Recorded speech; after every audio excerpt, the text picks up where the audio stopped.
குட்டி கதை பார்க்கலாம் வாங்க. ஒரு நதிக்கரையில் நரி ஒன்று உட்கார்ந்து அழுது கொண்டிருந்தது. அந்த நரி அழும் சத்தத்தை கேட்ட நண்டுகள் அனைத்தும் நரியிடம் வந்து கேட்டன. நீ ஏன் இப்படி தனியாக அழுது கொண்டிருக்கிறாய்? அதற்கு அந்த நரி சொன்னது, என் கூட்டத்திலிருந்து என் நண்பர்கள் எல்லோரும் என்னை தனியாக விரட்டி விட்டார்கள். எனக்கு எங்கே செல்வதென்று தெரியவில்லை. அதனால்தான் நான் அழுது கொண்டிருக்கிறேன் என்றது. அப்பொழுது அந்த நண்டுகள், ஏன் உன் நண்பர்கள் உன்னை விரட்டி அடித்தார்கள் என்று கேட்டன. அதற்கு நரி சொன்னது, உங்களுக்கு உதவி செய்ய வேண்டும் என்று எண்ணினேன், அதனால் தான் என்றது. அதற்கு நண்டுகள் கேட்டன, எங்களுக்கு உதவியா? என்ன கூறுகிறாய்? அதற்கு நரி சொன்னது, ஆமாம், என் நண்பர்கள் எல்லோரும் உங்கள் அனைவரையும் பிடித்து உணவாக்க வேண்டும் என்று எண்ணினார்கள்.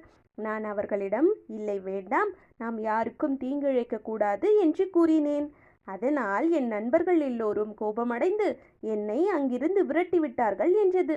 இந்த நரியின் தந்திரமான பேச்சை நம்பி நண்டுகள் அனைத்தும், கவலைப்படாதே, நாங்கள் உனக்கு நண்பர்களாக இருக்கிறோம் என்று கூறின. இந்த நரி கூறும் அனைத்தையும் நண்டுகள் கேட்க ஆரம்பித்தன.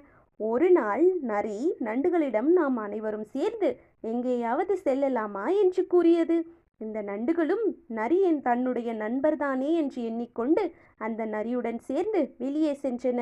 நரி முன்பாகவும் இந்த நண்டுகள் அனைத்தும் நரியை பின்தொடர்ந்து சென்றன. சிறிது தூரம் சென்ற பிறகு இந்த நரி திடீரென்று ஊளையிட ஆரம்பித்தது. இந்த நண்டுகளுக்கு நரி ஏன் ஊளையிடுகிறது என்று புரியவில்லை. ஆனால் சிறிது நேரத்தில் திடீரென்று நிறைய நரிகள் ஓடி வந்தன. இந்த நண்டுகளுக்கு என்ன செய்வதென்றே தெரியவில்லை. எல்லாம் ஒவ்வொரு திசையாக ஓட ஆரம்பித்தது. ஆனால் அங்கு வந்த கூட்டமான நரிகள் இந்த நண்டுகள் பலவற்றை பிடித்து உண்டன. எப்படியோ ஒரு சில நண்டுகள் மட்டும் அங்கிருந்து தப்பித்து தங்களுடைய இடத்திற்கு சென்றது.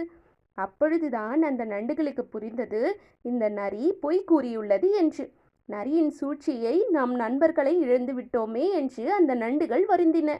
இதிலிருந்து நாம் தெரிஞ்சுக்க வேண்டிய விஷயம் என்னன்னா, தீயவர்களிடம் நட்பு கொள்ளக்கூடாது.